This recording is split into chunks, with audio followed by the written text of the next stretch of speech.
पूर्व जन्म में किए हुए अनेक कर्मों के परिणामवश इंद्र को 3 बार अपने पद से भ्रष्ट होना पड़ा। भगवान, किस दोष से सचीपति इंद्र अपने राज्य से भ्रष्ट होते हैं? नाथ, इस संदेह का निवारण कीजिए। और भगवान वहां गोविंद के नाम से विख्यात हुए। देवगुरु बृहस्पति ने जहां इंद्र के राज्य की स्थिरता के लिए महादेव जी का स्तवन किया, वहां वह सिद्धेश्वर नाम से निवास करते हैं।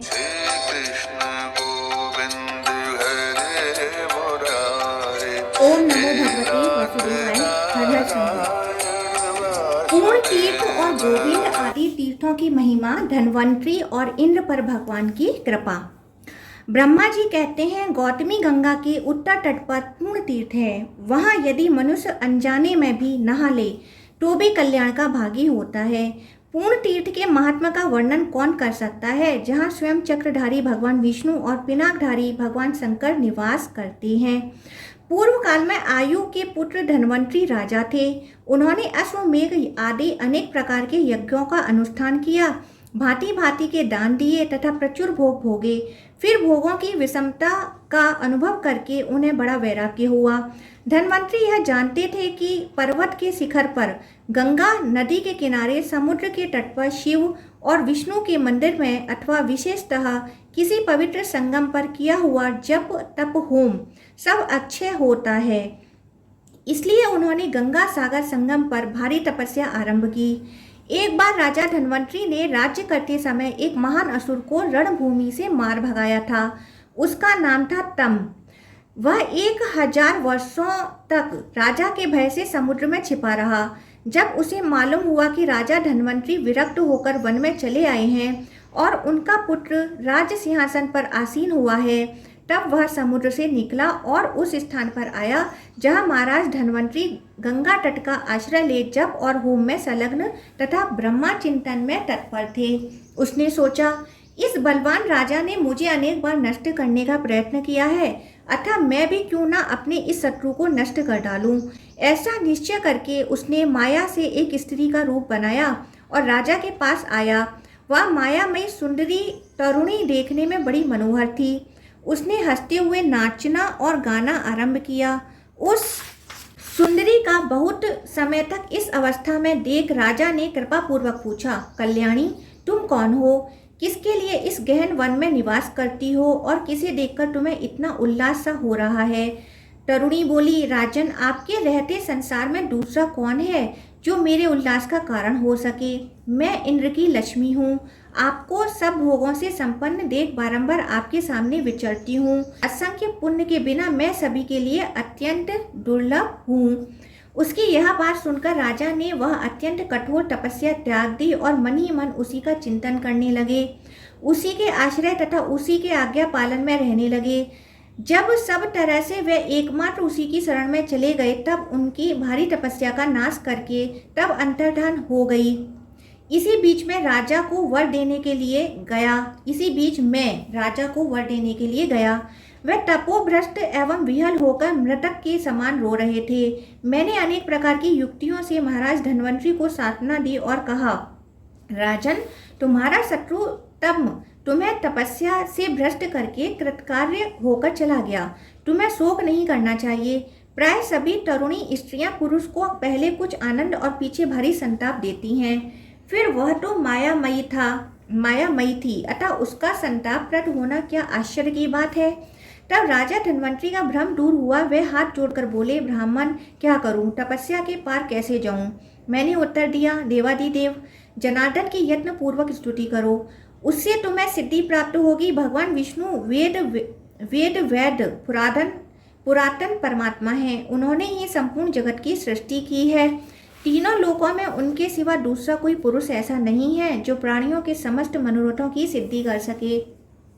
मेरी आज्ञा मानकर राजा धन्वंतरी गिरिराज हिमालय पर चले गए और वहां दोनों हाथ जोड़कर भक्ति पूर्वक भगवान विष्णु की स्तुति करने लगे। धन्वंतरी बोले, सर्वत्र व्याप्त रहने वाले विष्णु आपकी जय हो। अचिंत्य परमेश्वर आपकी जय हो। विजयशील अच्युत आपकी जय हो। गोपाल आपकी जय हो। लक्ष्मी के स्वामी जगन में श्री कृष्ण आपकी जय हो। भूतपते आपकी जय हो। नाथ आपकी जय हो। आप शेषनाग की सैया पर शयन करने वाले हैं, आपको नमस्कार है। सर्वव्यापी गोविंद आपकी जय हो जय हो। आप विश्व की सृष्टि करने वाले हैं, आपको नमस्कार है। देव आपकी जय हो जय हो। आप विश्व का पालन और धारण करने वाले हैं, ईश आपकी जय हो। आप सत्स्वरूप हैं, माधव आपकी जय हो। आप धर्मनिष्ठ परमात्मा को नमस्कार है। कामनाओं को पूर्ण करने वाले और काम स्वरूप केशव आपकी जय हो। गुणों के सागर श्री राम आपकी जय हो। आप पुष्टि देने वाले और पुष्टि के स्वामी हैं, आपकी जय हो जय हो।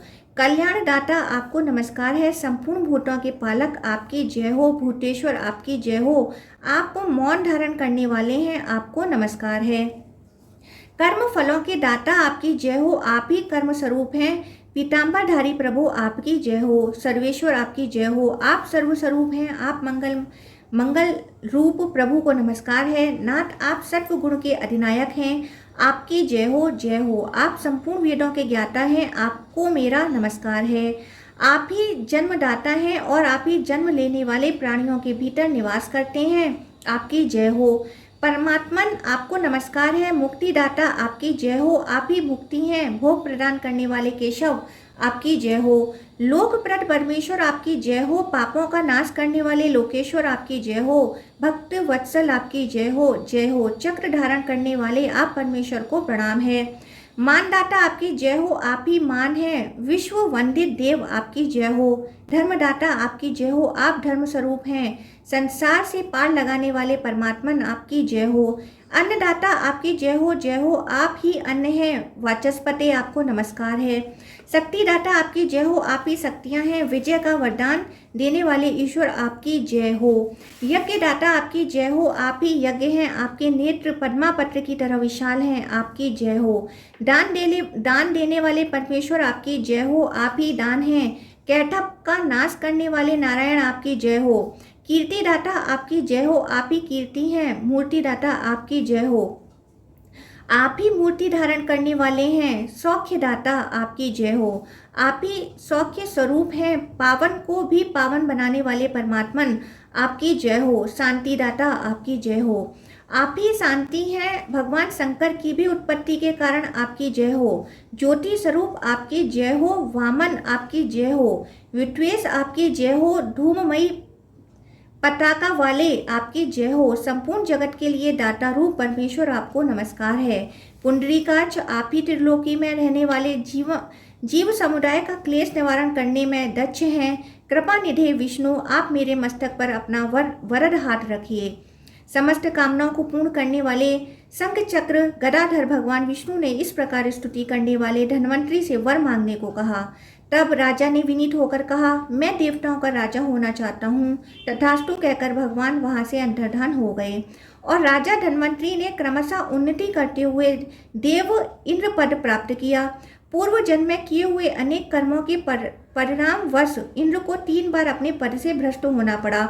वृतासुर का वध होने पर नहुस के द्वारा इंद्र का पद छीना गया। इसके बाद इंद्र ने सिंधु सेन की हत्या कर डाली, अतः उस पाप से भी उनके पद की हानि हुई। तीसरी बार अहिल्या के साथ समागम करने के कारण तथा अन्य कारणों से भी उन्हें पदभ्रष्ट होना पड़ा। इंद्र उन बातों को याद करके चिंता जनित संताप से उदास रहा करते थे। तदंतर एक दिन उन्होंने बृहस्पति जी से पूछा, वागीश्वर क्या कारण है कि बीच बीच में मुझे अपने राज्य से भ्रष्ट होना पड़ता है। इस प्रकार पदभ्रष्ट होने की अपेक्षा तो निर्धन हो जाना ही अच्छा है। कर्मों की गहन गति को कौन ठीक ठीक जानता है। सब पदार्थों के रहस्य को जानने में आपके सिवा और कोई समर्थ नहीं है। तब बृहस्पति जी ने इंद्र से कहा, चलकर ब्रह्मा जी से पूछो, वही भूत भविष्य और वर्तमान की बातें जानते हैं। महामते, जिस कारण से ऐसा होता है वह सब वे बता देंगे। ऐसा निश्चय करके वे दोनों मेरे पास आए और मुझे नमस्कार करके हाथ जोड़कर बोले, भगवान, किस दोष से सचीपति इंद्र अपने राज्य से भ्रष्ट होते हैं। नाथ, इस संदेह का निवारण कीजिए। उनका यह प्रश्न सुनकर मैंने बहुत देर तक विचार किया। तत्पश्चात बृहस्पति ने कहा, ब्राह्मण, खंड धर्म नामक दोष के कारण इंद्र को राज्य पद से च्युत होना पड़ता है। देश काल आदि के दोष से, श्रद्धा और मंत्र का अभाव होने से, यथावत दक्षिणा न देने से, असत वस्तु का दान करने से और विशेषतः देवता तथा ब्राह्मणों की अवहेलना के पातक से जो देहधारियों का अपना धर्म खंडित हो जाता है, उससे अत्यधिक मानसिक संताप का सामना करना पड़ता है तथा पद की हानि भी अनिवार्य हो जाती है। क्षोभपूर्ण चित्त से किया हुआ धर्म भी अनिष्ट का ही कारण होता है। उससे कार्य की सिद्धि नहीं होती। अपना धर्म पूर्ण न होने पर कौन सा अनिष्ट नहीं होता। यूं कहकर मैंने उनके पूर्व जन्म का वृतांत भी बतलाया। पूर्व जन्म में इंद्र राजा आयु के पुत्र धन्वंतरी थे। उनकी तपस्या में तम नामक राक्षस ने विघ्न डाल दिया। फिर भगवान विष्णु ने उस विघ्न का निवारण किया। इस तरह इनके पूर्व जन्मों में ऐसा वृतांत अनेक हो सकते हैं। उन्हीं के फल से इन्हें कभी कभी अपने राज्य से वंचित रहना पड़ता है। मेरी बात सुनकर इंद्र और बृहस्पति दोनों को बड़ा आश्चर्य हुआ। उन्होंने फिर मुझसे ही पूछा, सुरश्रेष्ठ, खंड धर्म तत्व दोष का निवारण कैसे होगा? तब मैंने पुनः सोचकर कहा, सुनो, एक उपाय बताता हूँ जो समस्त दोषों का हारक, समस्त सिद्धियों का कारक और दुखमय संसार सागर से समस्त प्राणियों का तारक है। जिनके चित्त में संताप रहता है, उनको इसी उपाय की शरण लेनी चाहिए। यह समस्त जीवों को शांति प्रदान करने वाला है। वह उपाय है गौतमी देवी के तट पर जाकर भगवान विष्णु और शिव की स्तुति करना। यह सुनकर वह उसी समय गौतमी के तट पर गए और स्नान करके बड़ी प्रसन्नता के साथ भगवान विष्णु और शिव की स्तुति करने लगे। इंद्र ने श्री विष्णु की स्तुति और बृहस्पति ने श्री शिव की। इंद्र बोले, मत्स्य, कूर्म और वाराह रूप धारण करने वाले भगवान विष्णु को बारंबार नमस्कार है। नरसिंह देव तथा वामन को भी नमस्कार है ग्रीव रूपधारी भगवान को नमस्कार है। त्रिविक्रम, आपको नमस्कार है। श्री राम, बुद्ध और कल्कि रूप भगवान को नमस्कार है। परमेश्वर, आप अनंत एवं अच्युत हैं, आपको नमस्कार है। परशुराम रूपधारी, आपको नमस्कार है। मैं इंद्र, वरुण और यम आपके ही स्वरूप हैं, आपको नमस्कार है। त्रिलोकी रूपधारी देवता परमेश्वर को नमस्कार है। भगवान, आप अपने मुख में सरस्वती को धारण करते हैं और सर्वज्ञ हैं। आप लक्ष्मीमान हैं, अतएव लक्ष्मी को वक्ष स्थल पर धारण करते हैं। पाप ताप आपको छू भी नहीं सकते। आपकी बाहें, जंघा तथा चरण अनेक हैं। कान, नेत्र तथा मस्तक भी बहुत हैं। आप भी वास्तव में सुखी हैं। आपको पाकर बहुत से जीव सुखी हो गए। हरे, आप करुणा के सागर हैं। मनुष्यों को तो तभी तक निर्धनता, मलिनता और दीनता का सामना करना पड़ता है जब तक वे आपकी शरण में नहीं जाते। बृहस्पति बोले, ईश, आप परम सूक्ष्म ज्योतिर्मय अनंत ओंकार मात्र से अभिव्यक्त होने वाले प्रकृति से परे चित स्वरूप आनंदमय और पूर्ण रूप हैं। मुमुक्षु पुरुष आपका स्वरूप ऐसा ही बतलाते हैं। भगवान, जिनके हृदय में एक भी कामना नहीं है अथवा जो संपूर्ण मनोरथों को प्राप्त कर चुके हैं, वे भी पंच महायज्ञों द्वारा आपकी आराधना करते हैं और उसके फलस्वरूप आपके दिव्य धाम अथवा दिव्य स्वरूप में जो संसार सागर से परे है प्रवेश कर जाते हैं। शंभो, वह निष्काम अथवा आप्त काम पुरुष समत्व बुद्धि के द्वारा सब प्राणियों में आपका दर्शन करके क्षुधा, पिपासा, शोक, मोह और जरा मृत्यु रूप 6 उर्मियों के प्राप्त होने पर शांत भाव से रहते, ज्ञान के द्वारा कर्म फलों को त्याग देते और ध्यान के द्वारा आप में प्रवेश कर जाते हैं। मुझ में न जाति के धर्म है और न वेद शास्त्र का ज्ञान है, न ध्यान का अभ्यास है और न मैं समाधि ही लगाता हूँ। केवल शांत चित्त भगवान शिव को, जो रुद्र, शिव और सोम आदि नामों से पुकारे जाते हैं, भक्ति के साथ प्रणाम करता हूँ। भगवान, आपके चरणों में भक्ति रखने से मूर्ख मनुष्य भी आपके मोक्षमय स्वरूप को प्राप्त कर लेता है। ज्ञान, यज्ञ, तप, ध्यान तथा बड़े बड़े फल देने वाले होम आदि कर्मों का सर्वोत्तम फल यही है कि भगवान सोमनाथ में निरंतर भक्ति बनी रहे। जगदाधार शिव सब जीवों के लिए सदा देखें और सुने हुए प्रिय फल की, स्वर्ग की तथा मोक्ष की प्राप्ति के लिए आपकी यही भक्ति ही सीढ़ी है।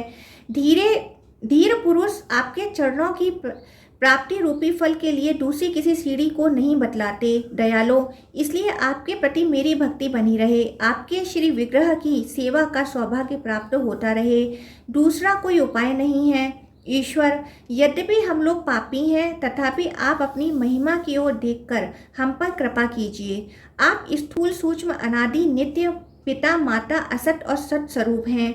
श्रुतियों और पुराणों मैंने इस प्रकार जिनका स्तवन किया है, उन परमेश्वर सोमनाथ को मैं प्रणाम करता हूँ। इन दोनों की स्तुतियों से भगवान विष्णु और शिव बहुत प्रसन्न हुए और बोले, तुम दोनों अत्यंत दुर्लभ अभीष्ट वर मांगो। तब इंद्र ने कहा, भगवान, मेरा राज्य बार बार अधिकार में आता और छिन जाता है। जिस पाप के कारण ऐसा होता है वह पाप नष्ट हो जाए। यदि आप दोनों देवेश्वर अत्यंत प्रसन्न हो तो मेरा सब कुछ सदा स्थिर रहे। यह सुनकर भगवान शिव और विष्णु ने मुस्कुराते हुए इंद्र के वाक्य का अनुमोदन किया और इस प्रकार कहा, यह गोदावरी नदी ब्रह्मा विष्णु और शिव इन तीनों देवताओं से संबंध रखने वाला महान तीर्थ है। यहाँ सबके मनोरथ पूर्ण होते हैं। तुम दोनों यहाँ श्रद्धा पूर्वक स्नान करो। इंद्र के मंगल के लिए तथा इनके वैभव की स्थिरता के लिए बृहस्पति हम दोनों का स्मरण करते हुए इंद्र का अभिषेक करें तथा उस समय निम्नांकित मंत्र भी पढ़ें।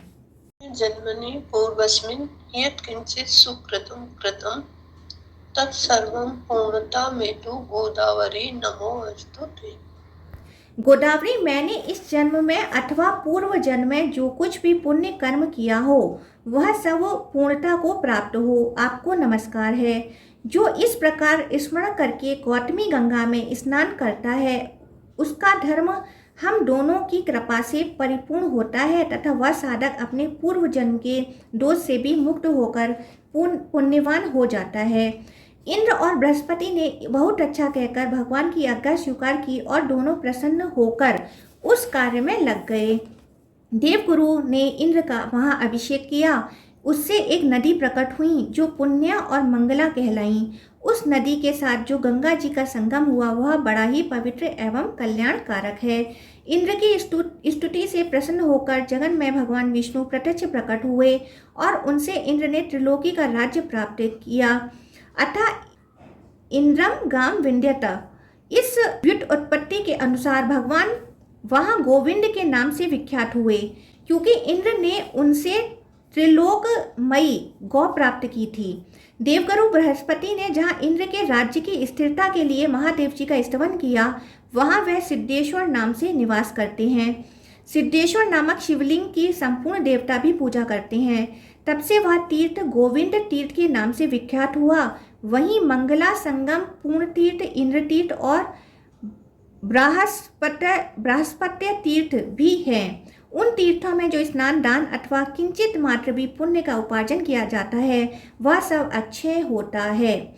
वहाँ का श्राद्ध पितरों को अत्यंत प्रिय है। जो मनुष्य प्रतिदिन इस तीर्थ के महात्मा को सुनता, पढ़ता और स्मरण करता है उसे खोए हुए राज्य की प्राप्ति होती है। नारद वहाँ गौतमी के दोनों तटों पर 37,000 तीर्थ रहते हैं जो सब प्रकार की सिद्धि देने वाले हैं। ओम नमो भगवते वासुदेवाय। ओम नमः शिवाय।